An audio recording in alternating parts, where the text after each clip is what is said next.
ক্ষমতা না আসতে বিএনপির লোকের পাওয়ার বেড়ে গেছে।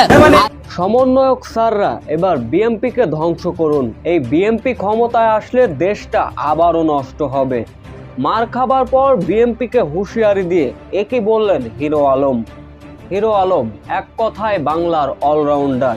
কখনো গায়ক বেশে আসেন, কখনো কবি বেশে, আবারও কখনো নায়ক বেশে আসেন সবার সামনে। আসলে যে তিনি কি করতে চান সেটা সকলেরই অজানা, তবে মানুষকে বিনোদন দিতে তিনি ভালোবাসেন। তবে আজ ঘটে গেল ভিন্ন রকম এক ঘটনা। বিএনপিকে ব্যঙ্গ করায় নাকি বেদম মার খেলেন, এমন ভিডিও এখন সামাজিক যোগাযোগ মাধ্যমে ভাইরাল। সেখানে বিএনপি নেতাদের হাসতে গণধুলায় খেলেন। আবারও তো সেই ভিডিও চিত্রতে দেখা যায় হিরো আলমকে কান ধরে উঠবস করাচ্ছেন বিএনপি নেতারা। কিন্তু এমন বিষয় হিরো আলম অস্বীকার করেছেন।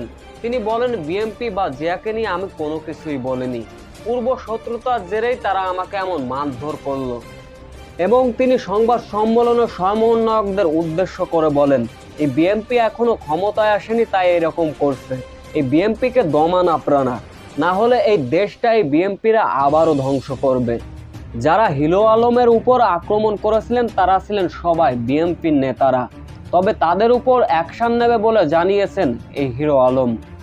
সো ভিউয়ার্স, হিরো আলমের সাথে এমন কর্মকাণ্ড কি আপনাদের ঠিক হয়েছে? এ বিষয়ে অবশ্য আপনাদের মূল্যবান কমেন্টই করে যাবেন।